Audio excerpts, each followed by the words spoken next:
China का वाकई बहुत ज्यादा इसमें नुकसान होने वाला है, क्योंकि इंडिया इस टाइम कोविड से निकल चुका है। इंडिया इस टाइम बहुत ज्यादा चीजों में खुद पर रिलाय कर रहा है, और इंडिया के जो दोस्त हैं वो उसके बड़े मुखलिस दोस्त हैं। उनकी बहुत सारी रीजंस हैं। उनका एक क्वाड बना हुआ है जिसमें ऑस्ट्रेलिया है, जापान है, इंडिया है, अमेरिका है। उनका तो पहले ही एक बहुत अच्छा मतलब एक सिक्योरिटी उनका कॉम्बिनेशन बना हुआ है। तो मेरा नहीं ख्याल कि आने वाले तकरीबन 7-8 साल में चाइना को कोई फ्यूचर रहेगा, क्योंकि इंडिया जितना आगे निकल रहा है तो इंडिया जो है फिर जाहिर बात है अब आईफोन बनाना स्टार्ट कर दिया, रोबोट सिटी बना रहा है वो, उसके अलावा बहुत सी डेवलपमेंट कर रहा है। तो मेरा नहीं ख्याल कि चाइना रहेगा कुछ, इंडिया बहुत आगे निकलेगा। चाइना की अगर चाइना लूज करते तो इसका मतलब हम लूज कर रहे हैं, क्योंकि हमारा मुल्क की अगर जो स्ट्रेंथ है, जो बैकबोन है, आप कह लें कि हमारी जो जीडीपी ग्रोथ में उसका 60% हमें चाइना दे रहा है।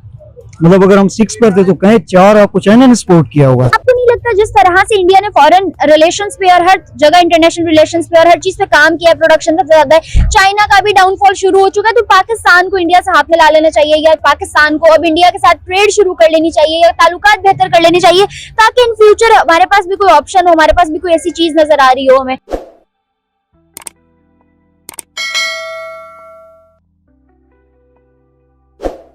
नमस्कार दोस्तों, स्वागत है आप सभी का आपके अपने चैनल पर। भारत और चीनी सेना के बीच अरुणाचल प्रदेश में लाइन ऑफ एक्चुअल कंट्रोल यानी LAC पर हुई झड़प में भारतीय सेना ने चीनी सेना को दौड़ा कर ऐसा मारा कि चीनी सेना को मार मार कर बंदर बना दिया। पिछले साल गलवान में 150 से ज्यादा सैनिक मरवाने के बाद भी शी जिनपिंग को अक्ल नहीं आई, और फिर जिनपिंग का दिल गलती कर बैठा और भेज दिया छोटी आंखों वाले ससुंदरों को भारतीय शहरों से लड़ने।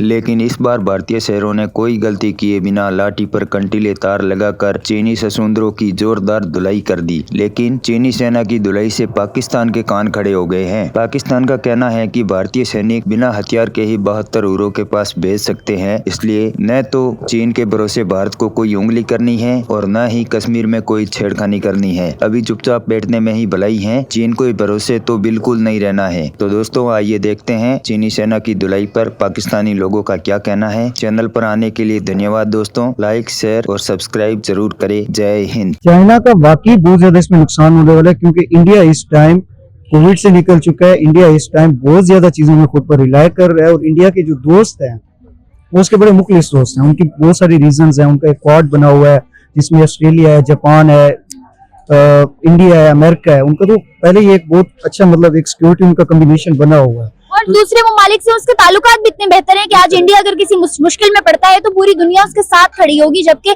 चाइना और पाकिस्तान के साथ कोई खास ऐसे सिनेरियोज नहीं है। बिल्कुल ऐसा ही है। अगर चाइना वार जीत भी जाता है इंडिया से, तो ये वार हर खिते को मुतासिर करेगी, स्पेसिफिकली जो हमारा साउथ एशिया है। अब जैसे मैंने आपको पहले मेंशन किया है कि वहां पर ग्लेशियर है और बड़ा सेंसिटिव एरिया है। वहां पर अगर जंग होती है तो 3.5 अरब आबादी दुनिया की बिलक कर मरेगी, और चाइना वाकई इसमें बहुत ज्यादा लूज करेगा। और चाइना की अगर चाइना लूज करते तो इसका मतलब हम लूज कर रहे हैं, क्योंकि हमारा मुल्क की अगर जो स्ट्रेंथ है, जो बैकबोन है, आप कह लें कि हमारी जो जीडीपी ग्रोथ में उसका 60% हमें चाइना दे रहा है। मतलब अगर हम 6 पर थे तो कहें 4 आपको चाइना ने सपोर्ट किया होगा। सर आपकी हम बात टोक रही हूँ, मेरा दूसरा सवाल आपसे यही होने वाला था कि आपने कहा हमें 60% चाइना सपोर्ट कर रहा है। अब चाइना खुद एक बहुत बड़े मसले में, आपको नहीं लगता हमें हमेशा चाइना की सपोर्ट पे रिलाय नहीं करना चाहिए, हमें खुद अपने लिए उठ खड़ा होना पड़ेगा? क्योंकि अगर हम ऐसी चाइना पे रिलाय करते रहेंगे तो आने वाले फ्यूचर में, आने वाले कुछ चंद ही टाइम में, बल्कि चाइना का कोई खासा स्कोप नजर नहीं आ रहा। हम भी उन पर रिलाय करते रहेंगे, हमारे पास पहले कुछ नहीं है। मैम बिल्कुल आपकी बात ठीक है। एक तो हमने जो रिलाय किया है चाइना के वर्ल्ड पावर ना बनने की बड़ी वजह ये है कि उसके पास टेक्नोलॉजी है। उसकी रीजन ये है कि वो लोग कॉपी तो बहुत अच्छा कर रहे हैं।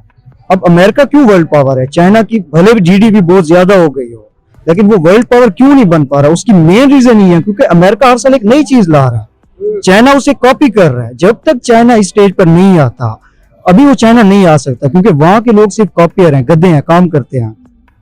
तो जाहिर सी बात है हम ऐसे कंट्री पर रिलाय कर रहे हैं जो कोई नई चीज नहीं ला रहे। तो जाहिर बात है अगर चाइना का वहां पर फॉल हो रहा है तो इधर फॉल हमारा हो रहा है। हमें सर वो नई चीजें लाते भी हो, आपको नहीं लगता हमें रिलाय करना ही नहीं चाहिए किसी पे? चाइना छोड़े, चाइना और इंडिया देखें, क्योंकि चाइना हर चीज की मैन्युफैक्चरिंग चाइना कर रहा था। उसके अलावा चाइना का एक नाम था, एशिया में कहा जाता कि चाइना सबसे ऊपर जाएगा, ठीक है। लेकिन इस टाइम जो है इंडिया बहुत जल्दी क्रॉस कर रहा है और सब वहां से उठ के जो है इंडिया में जा रहे हैं। तो मेरा नहीं ख्याल कि आने वाले तकरीबन 7-8 साल में चाइना को कोई फ्यूचर रहेगा, क्योंकि इंडिया जितना आगे निकल रहा है तो इंडिया जो है फिर जाहिर बात है अब आईफोन बनाना स्टार्ट कर दिया, रोबोट सिटी बना रहा है वो, उसके अलावा बहुत सी डेवलपमेंट कर रहा है। तो मेरा नहीं ख्याल कि चाइना रहेगा कुछ, इंडिया बहुत आगे निकलेगा। तो आपको क्या लगता है क्या ऐसे हालात में कि चाइना तो चलो खुद ही पीछे हो रहा है, क्योंकि वहां से सारी कंपनी सारी चीजें प्रोडक्शन, एप्पल बहुत बड़ी बैकबोन था उनकी, वो तक मूव कर गए इंडिया, तो क्या आने वाले टाइम में पाकिस्तान को डिपेंड करना चाहिए चाइना पर? देखिए मैं ये सोचता हूँ कि पाकिस्तान को डिपेंड क्यों करना चाहिए किसी पे, पाकिस्तान को खुद कुछ करना चाहिए। हमेशा से तो करते आ रहे हैं ना हम डिपेंडेंट पे। नहीं करना चाहिए ना। देखें चाइना चले मैं कहा हम करते थे चाइना फर्स्ट नहीं सेकंड नंबर पे आ जाएगा चाइना, थर्ड नंबर पे आ जाएगा चाइना। जाहिर बात है पावर तो पावर ही रहती है, लेकिन हम डिपेंड क्यों करें, हम अपना क्यों नहीं कुछ करते। हम कहते हैं हम फलां से कुछ ले लें, फलां से हमें जो है इम्पोर्ट हो जाए, हमारा गुजारा हो जाए। हम गुजारा क्यों करते हैं, हम अपने मुल्क को बढ़ाने के बारे में सोचते नहीं। अच्छा, आपने भी जिक्र किया कि फलां से कुछ ले लें, फलां से लेने वाले हालात भी आपको बताती चलूं कि पाकिस्तान के ऊपर आपको पता है आईएमएफ की तरफ से बहुत ज्यादा कर्जा है। पाकिस्तान के जो फॉरेन एसेट्स थे स्पेशली इन यूएस से, उन तमाम एसेट्स को बेचने का मतलब तमाम एसेट्स जो हैं वो फॉर सेल लग चुके हैं और आईएमएफ को कर्जा वापस करने के लिए वो तमाम एसेट्स चाइना खरीदने को तैयार हुआ है। मुझे बताएं कि अभी खैर चाइना के अपने भी हालात ठीक नहीं चल रहा है, आई डोंट नो वो खरीदेगा भी कि नहीं। उन्होंने सिर्फ एक बात कही है, पाकिस्तान वो एसेट्स बेच के अगर पाकिस्तान का कर्जा चलो उतार लेता है फिर भी कोई फ्यूचर नजर आ रहा है? देखें यहाँ से पाकिस्तान से कितनी चीजें ऐसी हैं जो बिकी हैं, जो काफी फंड इकट्ठे हुए हैं, काफी चीजें हुई हैं जो नजर नहीं आई बाद में। कीमती असासे गिरवी रखवाए हुए हैं। हाँ, जो हमें बाद में पता नहीं चला, लेकिन इतना जरूर हमें पता चला कि हमारा कर्जा बढ़ गया।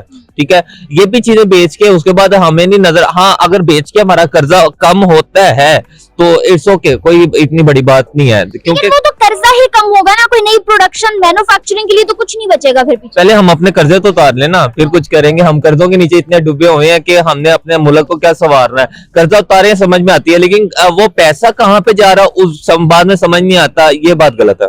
हमें ट्रेड के लिए इंडिया से हाथ मिलाना चाहिए, इंडिया की तरफ मूव करना चाहिए, या वो जो कश्मीर वाली दुश्मनी है वो दिमाग में आज भी जिंदा है? और हमारा वो रोकते थे मैम, ठीक है इंडिया अगर वो करता है हमें इंडिया के साथ रखनी चाहिए, क्योंकि अगर मैं बेसिकली हमें इंडिया के साथ ताल्लुकात ना रख करके हमारा बहुत लॉस हुआ है। आई एग्री विद यू, हमें इंडिया के साथ रखने चाहिए, बट कश्मीरी आप कह रहे हैं ना हमें कश्मीरियों का एहतराम करना चाहिए, तो इंडिया शुड अब उसको अपने वो कानून वापस लेना चाहिए।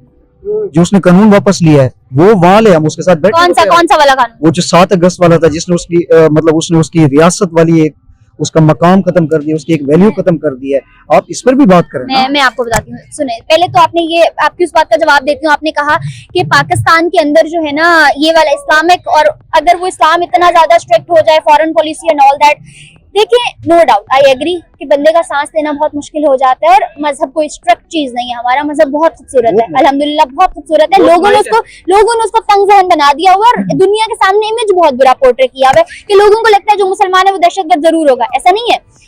खैर वो जो इमेज है वो हमने ही पोर्ट्रे किया जाके, दूसरे लोगों के सामने हमने ही पोर्ट्रे किया। लेकिन मेरा सवाल ये है कि हमारा यहाँ पे बहुत बड़ा अना का मसला है, मतलब या तो हम कट ऑफ कर देना बिल्कुल, हम प्रोडक्ट्स यूज करते हैं, हम दुबई के रेफरेंस से भी छोटे, पहले आप लोगों ने कहा हम दुबई के रेफरेंस से मंगवा लेते हैं, हम एक चीज तीसरे बंदे से मंगवाते हैं, या तो हम इस्तेमाल ही ना करें। 14 Pro Max हर बंदे के हाथ में होगा जिसके डब्बे के ऊपर मेड इन इंडिया लिखा हुआ, क्यों फिर?